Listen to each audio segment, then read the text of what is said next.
মুর্শিদে আওলাদ শাহ সুফি সৈয়দ বাবা সমনুল মোহেব ওয়ারসি আল জাহাঙ্গীর বাবার শুভ আবির্ভাব দিবস।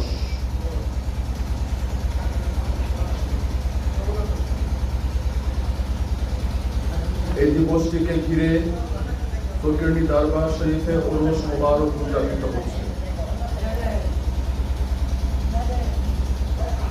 আপনারা আরো অবগত আছেন, আজ মুহররম মাসের 9 তারিখ।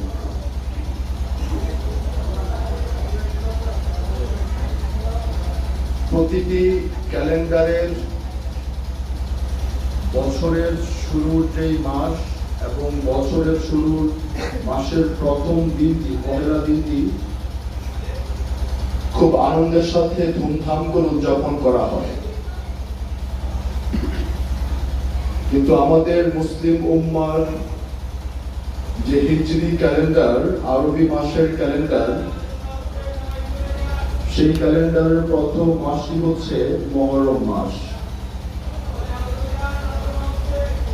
যেখানে বছরের পহেলা দিবসটি তথা পহেলা মাসটি আনন্দের, ঠিক তার বিপরীতে হিজরি সনের মুহররম মাসটি তথা পহেলা মাসটি তথা প্রথম দিন থেকে আমাদের হৃদয়ের ভেতরে একটা গভীর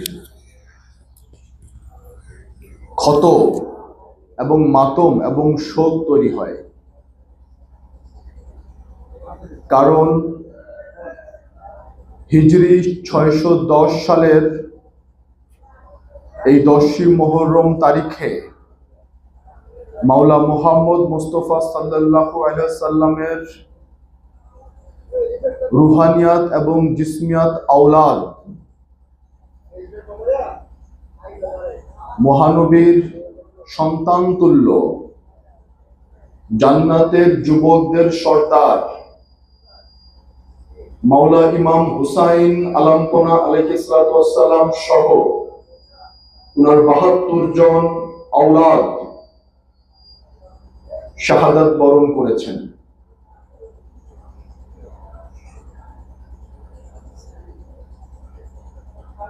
এই ঘটনাটি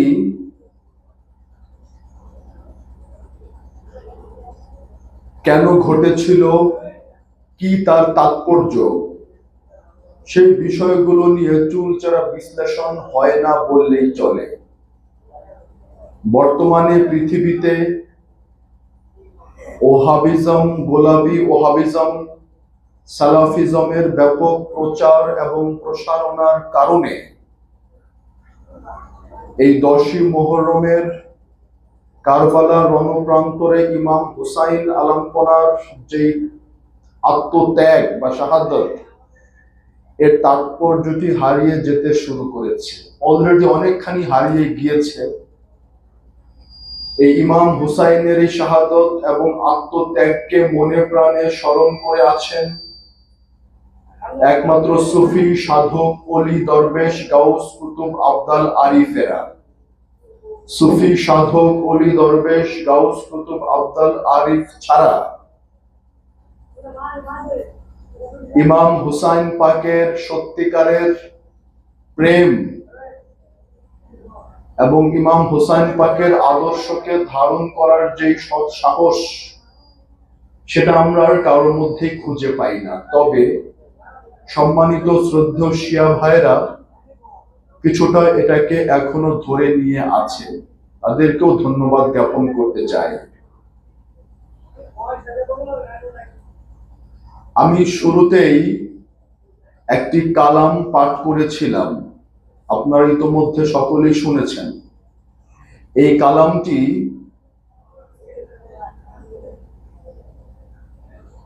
ইয়া হাজা হাবিবুল্লাহ মাতা ফি হুব্বুল্লাহ শাহিন শাহে ওলি আফতাবে ওলি সুলতানুল হিন্দ হিন্দাল ওলি আদায় রাসূল শেখ সৈয়দ মাওলানা মুঈনুদ্দিন হাসান সঞ্জারি আল হুসাইনি ওয়াল হাসানি আওলাদে ইমাম আলী রেজা আলাইহিস সালাতু ওয়াস সালামের উনার পাক কালাম। আমরা একটু খেয়াল করি খাজা বাবা কি বললেন তার এই কালামে। জানে মান নেসারাম, জান এ মান মান মানে আমার, আমার জান, আমার প্রাণ, নেসার আম উৎসর্গ করে দিয়েছি, নেসার করে দিয়েছি, আমার জান প্রাণ উৎসর্গ করে দিয়েছি, বা নামে হুসাইন, হুসাইনের নামের সাথে, হুসাইনের নামের জন্য আমার জান প্রাণ কোরবান করে দিয়েছি। মোনামে গোলামে গোলামানে হুসাইন, যিনি হুসাইনের গোলাম, গোলামানে হুসাইন, যিনি হুসাইনের গোলাম, মোনামে গোলামে আমি তাহার গোলাম, গোলামানে হুসাইন, যিনি হুসাইনের গোলাম। শাহস্তে হুসাইন, রাজা হুসাইন, হাস্ত মানে হলো অক্সিলারি ভার্ব, ইজ আছে, হয়, হুসাইন হয় রাজা, বাদশাহ হস্তে হুসাইন, কয়েকটা রাজার যিনি রাজা তাকে বলা হয় বাদশাহ, রাজার রাজা হুসাইন। দিন হস্তে হুসাইন, হুসাইনি হচ্ছে দিন ইসলাম। দিনে পানা হস্তে হুসাইন, মোহাম্মদ মুস্তফার দিন ইমাম হুসাইনের নিকট সেফ, সংরক্ষিত, সুরক্ষিত, কারণ তিনি একমাত্র দিনের আশ্রয়দাতা। সরদার নাদার দস দরদস্ত ইয়াজিদ, ছেড়ে দিলেন হুসাইন, কিন্তু ইয়াজিদের হাতে বায়াত নিলেন না, ইয়াজিদের অনুগত্য গ্রহণ করলেন না, ইয়াজিদের বর্ষতা স্বীকার করলেন না। হাক্কা কেবে না এ, সত্য হুসাইনের সাথী, হুসাইন সত্যের সাথী, যিনি সত্য তিনি হুসাইন, যিনি হুসাইন তিনি সত্য। হাক্কা লা ইলাহা হস্তে হুসাইন, কোনো কর্তা নাই, কোনো নেতা নাই, কোনো অধিকারী নাই, কোনো মাবুদ নাই, কোনো প্রভু নাই, কোনো ইলা নাই, একমাত্র হুসাইন বিনে।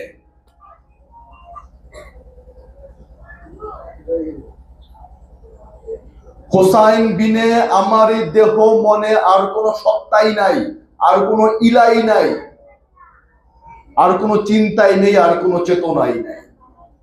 এই কালামটা খাজা গরিবে নওয়াজ আলাইহিস সালামের রওজা মুবারকের উপরে স্বর্ণাক্ষরে লেখা আছে।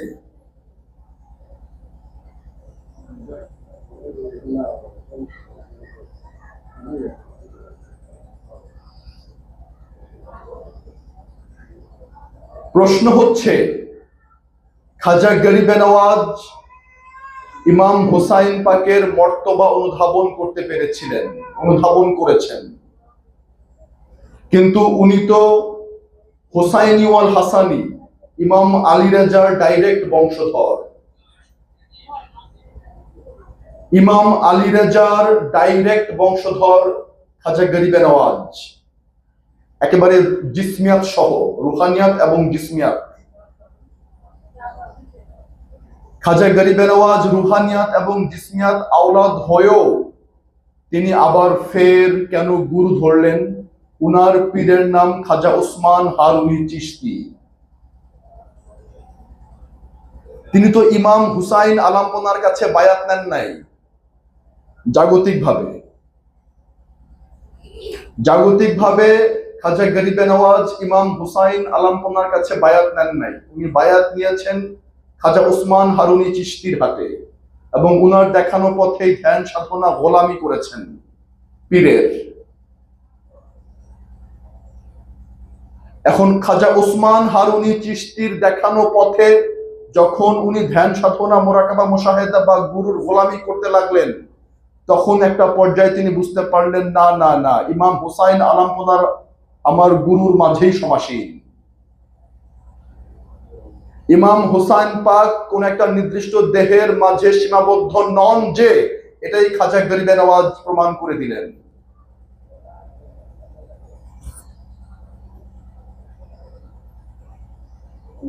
মুসলিম উম্মার কাছে ইমাম হুসাইন শুধু গুরুত্বপূর্ণই নয়, সবচাইতে বেশি গুরুত্বপূর্ণ। ইসলামের যত ফেরকাবাজি, যত গুটুলি পেকে আছে, যত ষড়যন্ত্রের নীল নকশা বেছানো আছে, যত সত্য এবং মিথ্যার দ্বন্দ্ব আছে, যত ভোগ এবং ত্যাগের দ্বন্দ্ব আছে, এই সমস্ত দ্বন্দ্বের জটটা একমাত্র ঘুচতে পারে যদি আমরা একটু কারবালার এই দর্শনটাকে মনে প্রাণে একটু গবেষণা করার চেষ্টা করলে। তখন আমি ছোট্ট করে একটু ইতিহাস টানি। বিদায় হজের প্রারম্ভে, বিদায় হজের প্রাককালে শেষের দিকে মাওলা মুহাম্মদ মুস্তাফা সাল্লাল্লাহু আলাইহি সাল্লাম যখন মক্কা থেকে মদিনায় ফিরে যাচ্ছিলেন, সেখানে ওহী নাজেল হলো। মহান রব্বুল আলামিন বললেন, আপনার ওপর নাজিলকৃত রিসালাতের দায়িত্ব আপনি প্রকাশ করে দিয়ে যান, আপনার ওপর যাহা নাজিল হয়েছে তাহা আপনি প্রকাশ করে দেন, তা না হলে রিসালাতের দায়িত্ব এবং দায়ভার শেষ হবে না, পূর্ণ হবে না। উনি যাত্রায় বিশ্রাম দিয়ে বিরাম দিয়ে গাদিরে খুব নামক জায়গায় থামলেন, প্রায় ১৬ লক্ষ সাহাবীদেরকে সাথে নিয়ে। গদির উপরে গদি, গদির উপর গদি বিছিয়ে একটু উঁচু মঞ্চের মতো তৈরি করলেন। সেখানে মাওলা আলী কারামুল্লাহি ওয়াজহু আলাইহিস সালামের হাত উঁচুতে উঠাইয়া তিনি ঘোষণা করলেন, মান কুনতু মাওলাহু ফাহাজা আলিউন মাওলাহু, মান কুনতু মাওলাহু ফাহাজা আলিউন মাওলাহু। আমি যার মাওলা, আলী তার মাওলা। খুব লক্ষ্য করার মতো বিষয়, তোমরা যারা এতদিন আমাকে গুরু রূপে দেখেছো, মুর্শিদ রূপে দেখেছো, আধ্যাত্মিক দীক্ষা দাতা হিসাবে দেখেছো, সবাইকে বলছি না। যারা আমাকে গুরু রূপে দেখোনি তাদেরকে বলছি না, যারা আমাকে রাসূল রূপে দেখোনি তাদেরকে বলছি না, যারা আমার হাতে আত্মসমর্পণের শপথ নাও নাই তাদেরকে বলছি না, যারা আমার হাতে বায়াত নিয়েছো, যারা আমার কথা মতো চলেছো বা চলার চেষ্টা করেছো, যারা আমার ভক্ত আছো, আশেক আছো, মুরিদ আছো, খলিফা আছো, তাদের উদ্দেশ্যে আমি বলছি, যারা আমাকে মাওলা রূপে মেনে নিয়েছো, বন্ধু রূপে মেনে নিয়েছো, অভিভাবক রূপে মেনে নিয়েছো, মুর্শিদ রূপে মেনে নিয়েছো, গুরু রূপে মেনে নিয়েছো, পীর রূপে মেনে নিয়েছো, সাহেব রূপে মেনে নিয়েছো, মুর্শিদ রূপে মেনে নিয়েছো, তাদেরকে বলছি শুধু কান খুলে শুনে নাও। আমাকে যারা মাওলা মনে করেছো, এখন থেকে আমার আলীকেও ঠিক সেভাবেই ট্রিট করবা, চুল চেরা যাতে পার্থক্য তৈরি না হয়।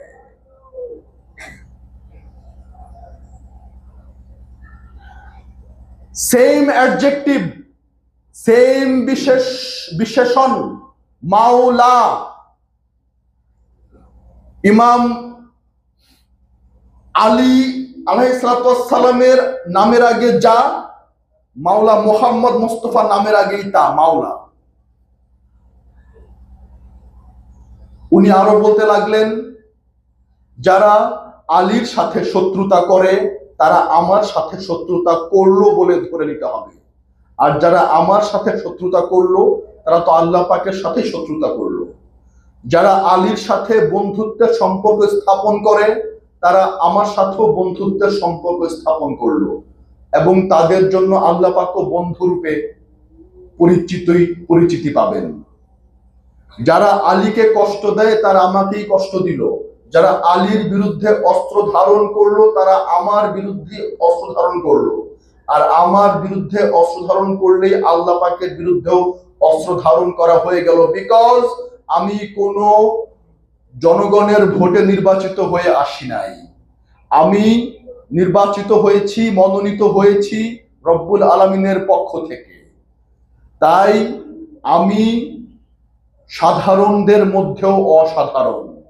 আমাকে যদি মান্য করো তাহলে আল্লাহ পাককে মান্য করা হবে, আমার হাতে যদি বায়াত নেও আল্লাহ পাকের হাতে বায়াত নেওয়া হবে, বিকজ আমি আল্লাহ পাককে পরিপূর্ণরূপে প্রতিনিধিত্ব করি। এটা মহানবীর কালাম। তাহলে মহানবী মহানবীকে যদি আল্লাহ পাক মনোনীত করেন মানুষকে দীক্ষা দেবার জন্য, হেদায়েত করবার জন্য, সিরাতাল মুস্তাকিমের পথ বাতলিয়ে দেবার জন্য যদি আল্লাহ পাক মহানবীকে মনোনীত করেন, রাসূল পাক সাল্লাল্লাহু আলাইহি সাল্লামকে মনোনীত করেন, তাহলে বুঝতে হবে এটা আল্লাহ পাকের চয়েস। আর আল্লাহ পাকের চয়েস বা মনোনয়ন বা সিদ্ধান্তকে যদি আপনি ভুল ভাবেন, ভুল প্রমাণ করতে চান, আপনি পারবেন, কিন্তু তাহলে আপনার ইসলামের স্বাদ আস্বাদন করতে পারবেন না।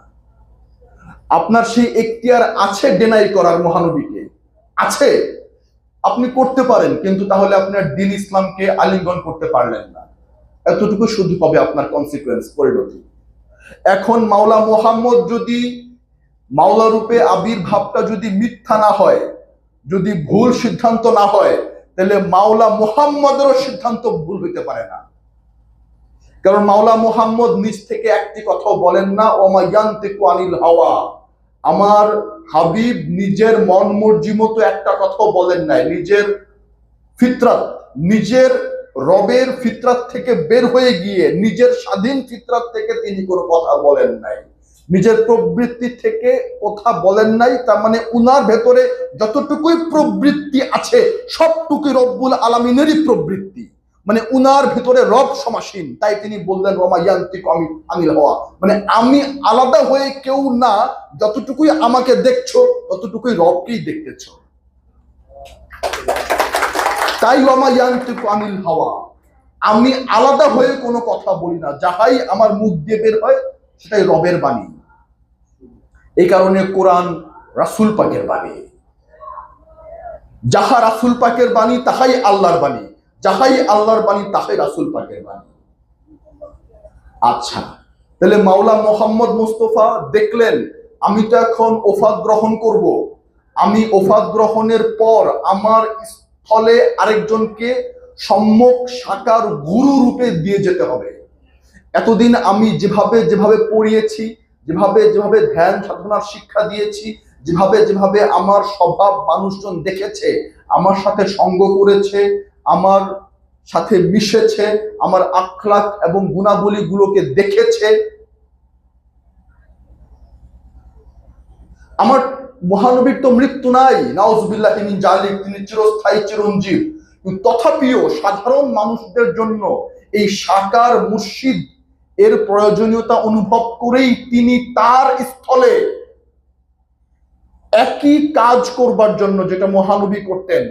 সূরা জুমুয়ার 2 নম্বর আয়াত, রাসূল আপনাদেরকে কেতাবের আয়াত আয়াত পাঠ করে শোনায়, রাসূল আপনাদেরকে হেদায়েত দান করে, রাসূল পবিত্র দান করে, রাসূল হিকমত দান করে। এই 4টা কাজ রাসূল করে।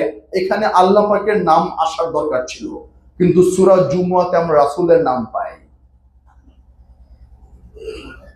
এখন আমি তো ওফাত নিচ্ছি, আমি তো মাজার থেকে উঠে এসে সবার ঘরে ঘরে আমি আর দীক্ষা দিতে পারবো না। আমি পারি, বাট আমি দেব না।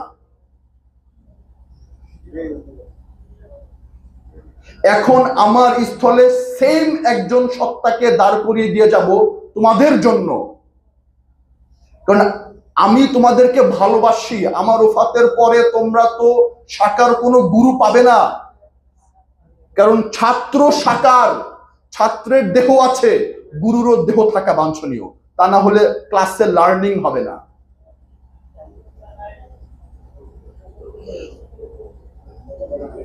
শিক্ষাটা বাস্তবায়ন হবে না ঠিক মতো। তাই মাওলা আলী আলাইহিস সালামকে একমাত্র জ্ঞানের দরজা বলে তিনি বিদায় নিলেন, ওফাত গ্রহণ করলেন। আমি জ্ঞানের শহর, আলী তার একমাত্র দরজা। যারাই মারেফতে ঢুকতে চাও, যত বড় সাহাবী আছে তারা সবাই আমাদের মাথার তাজ, কোনো সমস্যা নাই, সবাইকে ভালোবাসি। কিন্তু যদি মারেফতের রাজ্যে ঢুকতে চাও, সবাই মাওলা আলী হয়েই আমার শহরে ঢুকতে হবে। এটা মনোনীত, এটা কিছু করার না, এটা মানতে হবে। মানতে পারলে আপনার রাসূল পাকের মারেফতের রাজ্যে, রাসূল পাকের মারেফতের রাজ্যে বা জ্ঞানের রাজ্যে প্রবেশ করতে পারবেন, আদারওয়াইজ পারবেন না।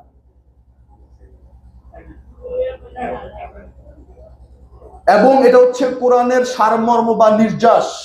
রেসালাত বেলায়েত খতম নয়, নবুয়ত খতম। আমরা মাওলা আলীকে নবী বলে প্রচার করি না, আমরা মাওলা আলীকে রেসালাত এবং বেলায়েতের ধারক এবং বাহক বলে প্রচার করি।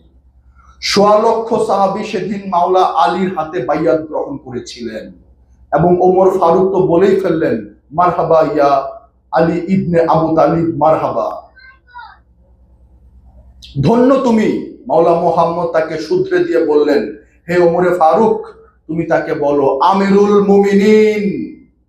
দ্য ফার্স্ট আটারেন্স অফ আমিরুল মুমিনিন, এই যে প্রথম মাওলা মুহাম্মদ উচ্চারণ করলেন শব্দটা আমিরুল মুমিনিন। মুমিন মানে হচ্ছে যিনি খান্নাস থেকে মুক্ত হয়েছেন, পরিপূর্ণ বিশ্বাসী। আর আমির মানে হচ্ছে নেতা, পরিপূর্ণ বিশ্বাসীদের নেতা আজকে থেকে মাওলা আলী কারামুল্লাহি ওয়াজহু আলাইহিস সালাতু ওয়াস সালাম। তোমরা যারা আলীর হাত ধরবা আমাকে পাবা। উনি এখন তোমাদের নিরিক বরজক তাসাব্বুর, মাওলা আলী এখন তোমাদের নিরিক বরজক তাসাব্বুর। কারণ আমি মাওলা আলীর মধ্য দিয়ে তোমাদেরকে পথ প্রদর্শন করব। আলী আমার থেকে জুদা নয়, আমি আলী থেকে জুদা নয়। তোমরা দেহের বাইরে চলে আসো। নূরের তো ভাগ হয় না, রুহের তো ভাগ নাই। এই সেকেন্ড টু নান, তিনার থেকেই সব, সব থেকেই তিনি। নূরের কোনো বিভাজন নাই, রুহের কোনো বিভাজন নাই, রুহের বহু বচন নাই, রুহ এক, এক এবং একক এবং স্বয়ংভূ। এই রুহের জগতে আমি আর মাওলা আলী এক, মাওলা মুহাম্মদ আর মাওলা আলী এক। দেহ দিয়ে বিচার করতে যেও না কিন্তু। আচ্ছা ঠিক আছে, মানলাম। মাওলা আলী ওফাত গ্রহণ করলেন, মাওলা মুহাম্মদ মুস্তাফা ওফাত গ্রহণ করলেন। মাওলা মুহাম্মদ মুস্তাফা ওফাত গ্রহণ করার পর হযরতে আবু বকর সিদ্দিক রাদিয়াল্লাহু তাআলা আনহু কে জ্যেষ্ঠত্বের ভিত্তিতে, বয়সের বড়, উনি মুরব্বী ছিলেন, ওই জ্যেষ্ঠত্বের ভিত্তিতে বনি সাকিফা নামক একটি জায়গায় বসে হযরতে ওমর ফারুক রাদিয়াল্লাহু তাআলা আনহু, আবু বকর সিদ্দিক রাদিয়াল্লাহু আনহু মিলে আবু বকর সিদ্দিককে রাষ্ট্রীয় দায়িত্ব পালনের খলিফা নিযুক্ত করা হলো। তখন হয়তো এই মনোনয়নটার হয়তো দরকার ছিল, কারণ মাওলা মুহাম্মদ মুস্তাফা ওফাত গ্রহণের পর একটা অরাজক পরিস্থিতি, কে কোন দিকে যাবে, একটা কান্না, একটা হইচই বিলাপ, অনেক চক্রান্তকারী এসে বিভিন্নভাবে জটিলতা পাকাতে লাগলো শক্ত হস্তে দমন করার জন্য। হয়তোবা বনি সাকিফায় ওটা হয়েছিল। ঠিক আছে, এটা রাষ্ট্র পরিচালনার দায়িত্ব, কিন্তু আধ্যাত্মিক গুরু রূপে ভক্তকে খান্নাস থেকে মুক্ত করার যে সাধনা, নিজের নফস থেকে খান্নাসকে চিরতরে মুক্ত করে দেবার যে সাধনা, দিদারে এলাহি প্রাপ্তির যে প্রেসক্রিপশন, আত্মশুদ্ধির যে প্রেসক্রিপশন, যেটা মহানবী কোরআন পাকে রেখে দিয়ে গেছেন, তাসকিয়া নফস, নফসের পরিশুদ্ধি, নিজেকে চেনো এবং রবের সাথে মেরাজ করো, এই প্রেসক্রিপশনটুকু দেবার জন্য একটা মাত্র ব্যক্তিত্ব সেখানে উপস্থিত, পরিপূর্ণ যোগ্যতর, আর দ্বিতীয়টা নাই। তিনি মাওলা আলী কারামুল্লাহি ওয়াজহু। তিনি রাষ্ট্রীয় ক্ষমতা হয়তো পান নাই, এবং এতে করে আমাদের যারা সুফি মনা, এদের মধ্যে কোনো ধরনের আক্ষেপ নাই। আমি স্পষ্ট ভাষায় জানিয়ে দিতে চাই, মাওলা আলী কারামুল্লাহি আলাইহিস সালাম যে প্রথমে খলিফা হয়ে রাষ্ট্র পরিচালনা করতে পারলেন না, যে এটা সুফি মনাদের মধ্যে কোনো আক্ষেপ কাজ করে না। সুফিদের এদিকে কোনো আক্ষেপ নাই, ক্রোধ নাই, রাগ করে না তারা, ওটাকে এত ইম্পর্টেন্স দেয় না যে রাজনীতি করে করে দেশ পরিচালনা করতে হবে দেন দরবার করে, এতে আমাদের কোনো ভ্রুক্ষেপ নাই। কিন্তু মাওলা আলীকে সেদিন মেনে নিয়েছিলেন সবাই, গোপনে গোপনে হোক বাস্তবে হোক সবাই। 3 খলিফা রাজত্ব করলেন। ওসমান গনিকে আততায়ীরা হত্যা করলো। এখন ওসমান গনি রাদিয়াল্লাহু তাআলা আনহুকে যখন হত্যা করা হলো, তখন এই নাজুক পরিস্থিতিতে সকল বয়োজ্যেষ্ঠ সাহাবারা মিলা যারা যারা ছিলেন, তখন দেখলেন যে এইবার কাকে দেওয়া যায়, সেই মসনদে বসে এই সমস্ত জটিলতাগুলা সুরাহা করা যায় কাকে দিয়ে। তখন মাওলা আলী কারামুল্লাহি ওয়াজহুকে ছাড়া তারা আর কাউকেও পেলেন না খুঁজে। শেষ পর্যন্ত অনেক অনুনয় বিনয় রিকোয়েস্টের পর মাওলা আলীকে মসনদে বসানো হলো চতুর্থ খলিফা রূপে। কিন্তু মাওলা আলী তো শুরু থেকেই আমিরুল মুমিনিন, উনি তো গাদিরে খুম থেকেই আমিরুল মুমিনিন। গাদিরে খুম থেকে তো খলিফা আবু বকর সিদ্দিক আমিরুল মুমিনিন নন। গাদিরে খুমের ভাষণ মতে তো ওমর ফারুক আমিরুল মুমিনিন নন। গাদিরে খুমের ভাষণ অনুযায়ী তো ওসমান গনি আমিরুল মুমিনিন নন। গাদিরে খুমের ডিক্লারেশন অনুযায়ী মাওলা আলী আমিরুল মুমিনিন। এই আমিরুল মুমিনিনের যে খেতাব, যে লকব, এটা রাষ্ট্র পরিচালনার চেয়ে বেশি গুরুত্বপূর্ণ আধ্যাত্মিক পরিচালনা। আধ্যাত্মবাদের পরিচালনা পর্ষদের একমাত্র মাওলা হচ্ছে মাওলা আলী। তো উনি আবার জাগতিক ভাবেও রাষ্ট্রীয় ক্ষমতায় বা মসনদে বসলেন। বসার পরে এই শুক্রে 8 দিন মাত্র বসেছেন, তখন থেকেই চক্রান্ত শুরু হয়েছে মাওলা আলীর বিরুদ্ধে। প্রথম ষড়যন্ত্র শুরু করে মুয়াবিয়া ইবনে আবু সুফিয়ান। উনি বললেন, হে আলী, তুমি বসেছো ভালো কথা, এবার তোমাকে ওসমান গনির হত্যার বিচার করতেই হবে। মাওলা আলী তো তাড়াহুড়ো করার মানুষ নয়, তিনি ধীর স্থির মহাচৈতন্য মহাগুরু। উনাকে বসতে হবে, ভাবতে হবে, সুস্থ মস্তিষ্কে কাজ করতে হবে। এর ওসিয়ত, এর কান পড়া, ওর কান পড়া, এগুলো তিনি সহ্য করতে পারেন না। তিনি বললেন, আমি অবশ্যই করব, আমাকে একটু সময় দাও।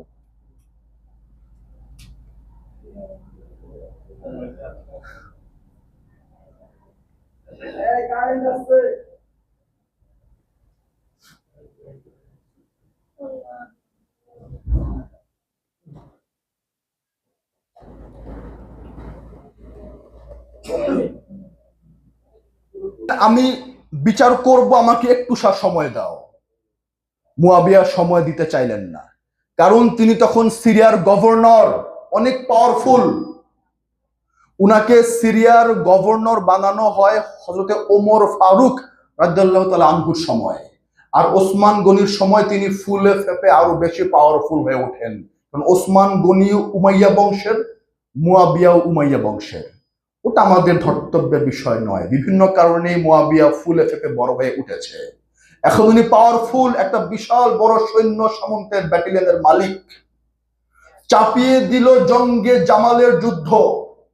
ইস্যু কি? এখনো কেন বিচার করা হচ্ছে না? তৃতীয় খলিফার মৃত্যুর বিচার কেন হচ্ছে না? চলে আসলেন পেছন থেকে তালহা, চলে আসলেন পেছন থেকে মহানবীর সাহাবী তালহা, মহানবীর সাহাবী জুবায়ের, মহানবীর স্ত্রী, আমাদের মুসলিম উম্মার মাতা মা আয়েশা সিদ্দিকা রাদিয়াল্লাহু তাআলা আনহু, তিনি চলে আসলেন মাওলা আলীর বিরুদ্ধে যুদ্ধ করতে। দুঃখ ভারাক্রান্ত হৃদয়ে বলতে চাই, এরা সব মহানবীর সাহাবী। এরা কেউ হিন্দু নয়, বৌদ্ধ নয়, খ্রিস্টান নয়, কোনো কাফির মুশরিক নয়। এদের থোতায় কি বলবো আর। মা আয়েশা সিদ্দিকা রাদিয়াল্লাহু আনহু পরাজিত হলেন। মাওলা আলী কারামুল্লাহি ওয়াজহু সানন্দে সসম্মানে উনাকে রিসিভ করে বললেন, উনাকে কোনো কষ্ট দিও না, কোন অপমান অপদস্থ করো না। আমার আকা, আমার মুর্শিদের স্ত্রী, উনি আমারও তো মা হয়। তোমরা তাকে সসম্মানে প্রোটোকল দিয়ে, guard of honour and protocol দিয়ে বাড়িতে পৌঁছে দিয়ে আসো। এটাই তো মাওলা আলীর শান। আবার কিছুদিন পরে চাপিয়ে দিল সিফফিনের যুদ্ধ। এই সিফফিনের যুদ্ধে নেতৃত্ব প্রদান করলেন মুয়াবিয়া ইবনে আবু সুফিয়ান এবং কিছু খারেজি এবং কিছু শিয়া এবং মাওলা আলীর কিছু সত্যিকারের ভক্ত। শেষ পর্যন্ত সিফফিনের যুদ্ধে হেরে যাচ্ছে। মাওলা আলীর জুলফিকারের থাবার পেছনে কেউ আর টিকতে পারছে না।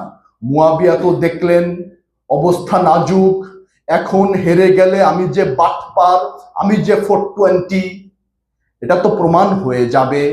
আমার থোতা বোচায় দাড়িতে তো আর কেউ সম্মান করবে না, আমার মাথায় পাগড়ি, জুব্বা, সুরমা, এগুলিকে তো আর কেউ 2 পয়সার দাম দেবে না যদি আমি হেরে যাই। কি করতে হবে?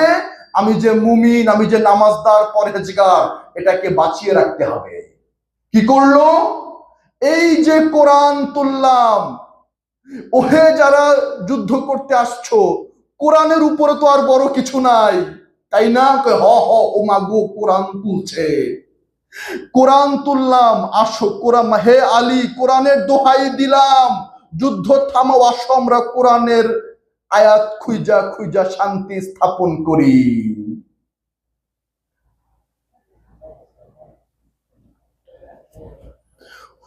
বর্ষার উপরের ভাগে কোরআন দিয়া বললেন, কোরআনের ফয়সালা মতে আসো এবার আমরা একটু মীমাংসা করি। আর কি দরকার ঝগড়া বিবাদ কইরা, জাহান্নামের কাজ, ছি ছি ছি ছি, এই ঝগড়া কেন করছে আমরা, ছি ছি ছি ছি।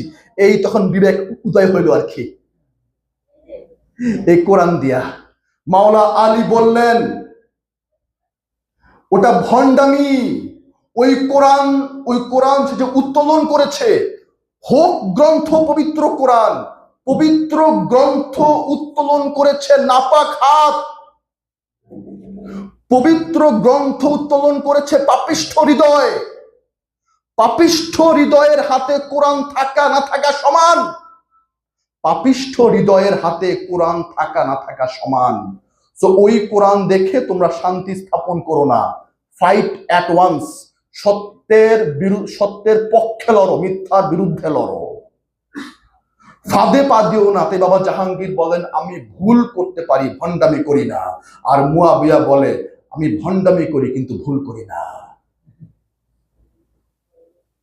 সামনে দু চারটা ভুল পেতে পারো আমার সামনে, কিন্তু পেছনে ভণ্ডামি করি না। আর মুয়াবিয়া হচ্ছে সামনে কোনো ভুল করব না, কিন্তু পেছনে ভণ্ডামি ঠিকই করে যাব। সামনে ভুল করব না, সামনে আমি পুত এবং পবিত্র, আমার চেয়ে বড় সুফি আর নাই। ওটা সামনে ভুল করা যাবে না, কিন্তু ভণ্ডামি করো, এটা হচ্ছে মুনাফিক। শেষ পর্যন্ত মাওলা আলী আর যুদ্ধ চালিয়ে যেতে পারলেন না, উনি ক্ষান্ত দিলেন। মাওলা আলী প্রাণে বেঁচে গেল, ওদিন দিলে খবর ছিল, প্রাণে বেঁচে গেলেন। শেষ পর্যন্ত আব্দুর রহমান যুদ্ধে তো পারলেন না, সম্মুখ যুদ্ধে আর পারলেন না মুয়াবিয়া। কিন্তু সাহাবি কিন্তু মক্কা বিজয়ের পর সাহাবি, মক্কা বিজয়ের পর মহানবী 2 বছর জীবিত ছিলেন জাহিরি সুরতে। এই মক্কা বিজয়ের এই 2 বছর পর্যন্ত মুয়াবিয়া সাহাবি। 2 বছর পর্যন্ত কিছু কিছু আয়াত হয়তো উনি নোট করে রাখতেন কোরআন সংকলনের জন্য। এই 2 বছর মহানবীর পিস পিস ঘুরা ঘুরা মুয়াবিয়া হয়ে গেল কাতেবি ওহী। আর সারা জীবন মাওলা আলী, মা ফাতেমা, ইমাম হাসান, ইমাম হোসাইন, মাওলা মোহাম্মদ মুস্তফার বংশের হইয়া, রক্তের হইয়া, নূরের হইয়া, উনাদের একটা হাদিসও আমরা হাদিস গ্রন্থে পাই না। আরেক হাদিসে যাব না। এই আব্দুর রহমান ইবনে মুলজেমকে দিয়া 20 মাথা তরবারির আঘাতে মাওলা আলীকে শাহাদত করানো হইল। মাওলা আলীর পর পলিটিক্যাল মসনদ নয়, আধ্যাত্মিক মসনদে আসীন হলেন মাওলা হাসান আলামপনা আলাইহিস সালাম। এবার আলী যার মাওলা, হাসান তার মাওলা। এবার মাওলা আলী যার মাওলা, মাওলা হাসান তার মাওলা। মাওলা হাসান পাক বললেন তোমরা সবাই আমার হাতে বায়াত নাও, আনুগত্যের শপথ নাও, কারণ আমার কাছে আছে আমার নানা জানের সেই অমৃত সুধা, যে সুধা পান করলে তোমাদের নফস থেকে শয়তান মুক্ত হবে, তোমাদের দিদার হবে রবের সাথে, নিজেকে চিনতে পারবা। সালাত কায়েম করতে হলে আমার সাথে আসো, আমি আধ্যাত্মিক গুরু রূপে শেখাই তোমাদের কেমনে কেমনে সালাত কায়েম করতে হবে, কেমনে কেমনে সিয়াম সাধনা করতে হবে, কেমনে কেমনে জাকাত দিতে হবে, কেমনে কেমনে হজ করতে হবে, কেমনে কেমনে কোরবানি করতে হবে। আমার কথা মতো চলো, তা নাহলে তোমরা তো বিগড়ায় যাবা, ডালে চাইলে খিচুড়ি হয়ে যাবে, নিরিখ ঠিক থাকবে না, বর্জক ঠিক থাকবে না, পথ ঠিক থাকবে না, সিরাতুল মুস্তাকিমের পথ ঠিক থাকবে না। মুয়াবিয়া বললেন তোমাকে মানি না, আমি তো পুরা বুড়া হয়ে গেছি, একদম দাড়ি চুল বাল সব পাইকা তামাত্তার ঝুনাঝুন, আমি কেন যাব তোমার কাছে বায়াত নিতে? উনি পাঠালেন ওনার সৈন্য সামন্ত, হাসানকে বলো আমার কাছে বায়াত নিতে, আমি কেন যাব হাসানের কাছে? আর একবার যদি ইমাম হাসান আমাকে ডেনাই করে, গুম করে ফেলবো, হত্যা করে ফেলবো, চোরাগুপ্তা হত্যা চালাবো, খুন করবো রাতের অন্ধকারে, টাকা দিয়ে কিনে নিব, কি নাই কি আমার কাছে? আর ইমাম হাসান নিষ্পাপ শিশু সুলভ নয়নে ফেল ফেল করে তাকিয়ে থাকলেন। যতবার ইমাম হাসান আলামপনা বায়াতের দাওয়াত দিয়েছেন, ততবার মুয়াবিয়া রাতের অন্ধকারে হত্যা, লুণ্ঠন, গুম করা শুরু করেছে ইমাম হাসান আলামপনার আশেকদের বাড়িতে বাড়িতে যায় যায়। আর টিকতে পারলেন না ইমাম হাসান, কারণ তিনি তো কূট কৌশল দাতা নন, তিনি নিষ্পাপ শিশু। উনি বললেন ঠিক আছে,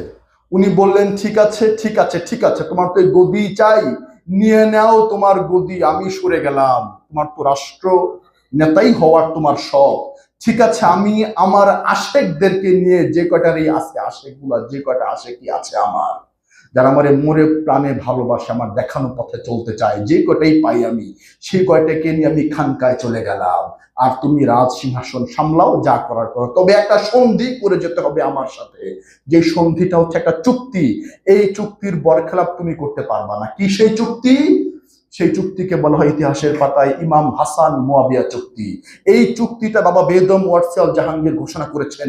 এই ইমাম হাসান মুয়াবিয়ার চুক্তি পৃথিবীর সকল মসজিদ, মাদ্রাসা, মক্তবের সদর দরজায় ঝুলিয়ে রাখতে হবে, বাইন্ডিং করে, ছাপাইয়া, লেমিনেটিং করে, অথবা একটা ফ্রেম করে ছাপা রাখতে হবে। এই যতবার মুসল্লি মসজিদে নামাজ পড়তে যাবে, ততবার ইমাম হাসান এবং মুয়াবিয়ার চুক্তি পইরা তারপর ঢুকবে, তাহলে সমস্ত থলের বিড়াল আপনি বের হয়ে যাবে। কি লেখা ছিল সেই চুক্তিতে? ইমাম হাসান বললেন, হে মুয়াবিয়া, চুক্তির সংক্ষিপ্ত ধারাগুলা বলছি, কিছু ধারা, অনেকগুলা ধারাই ছিল, মোস্ট ইম্পর্টেন্ট 6-7টা ধারা বলছি। প্রথমে লেখা ছিল, ইমাম বংশের রক্ত নিরাপদ থাকতে হবে, গুম হত্যা করা যাবে না। ইমাম হাসানের এই শর্ত মেনে মুয়াবিয়া বলল, ঠিক আছে, আর করব না, মানে আগে করছিল,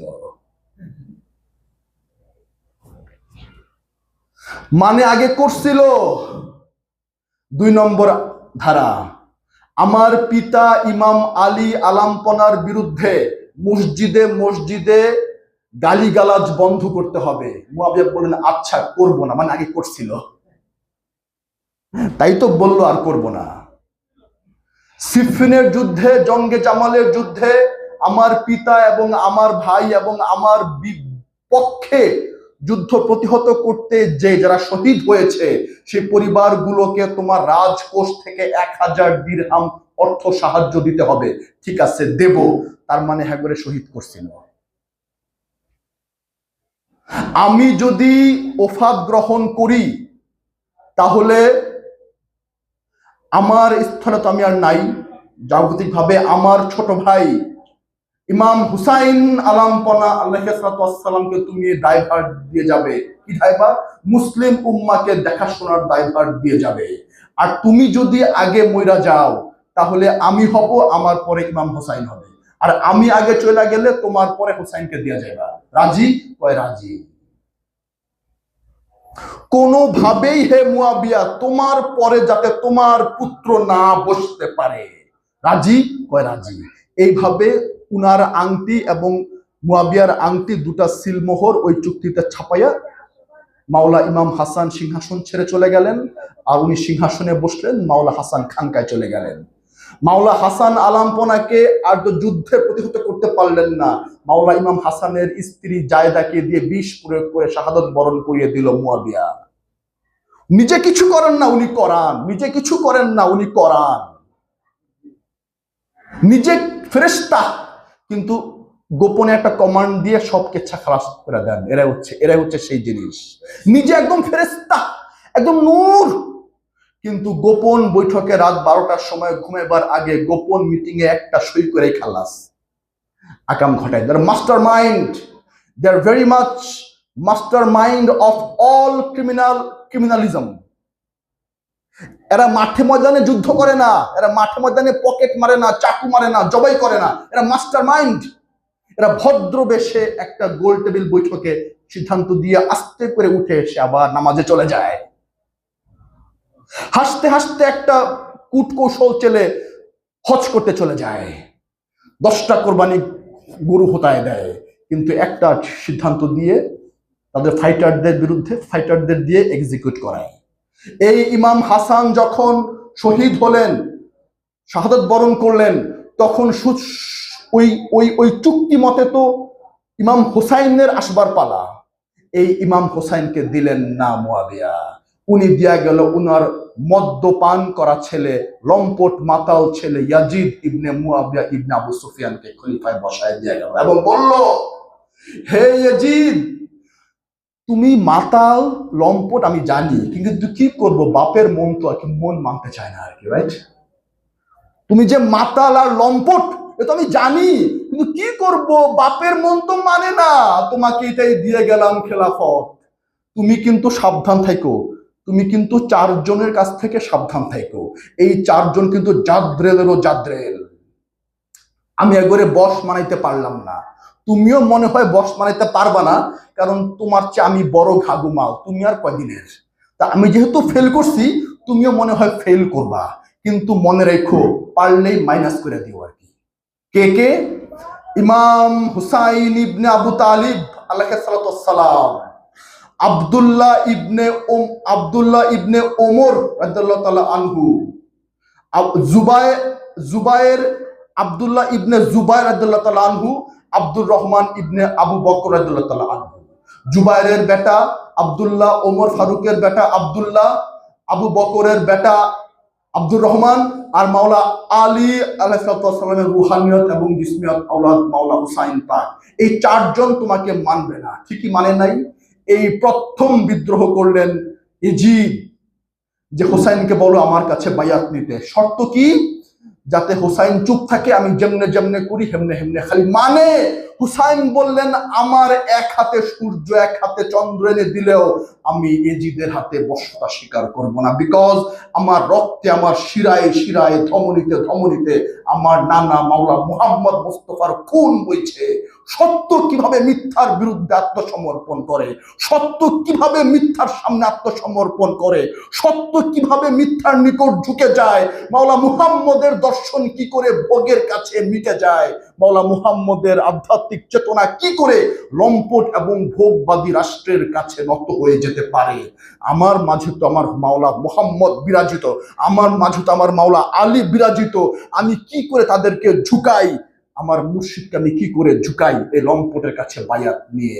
একটাই মাত্র দোষ ইমাম হুসাইনের, একটাই মাত্র সিদ্ধান্ত ছিল, আমি বায়াত নেব না। এর জন্য 72 জন সহ তিনি লুটিয়ে দিলেন সে, তারপরও তিনি মাথা ঝুঁকাইলেন না।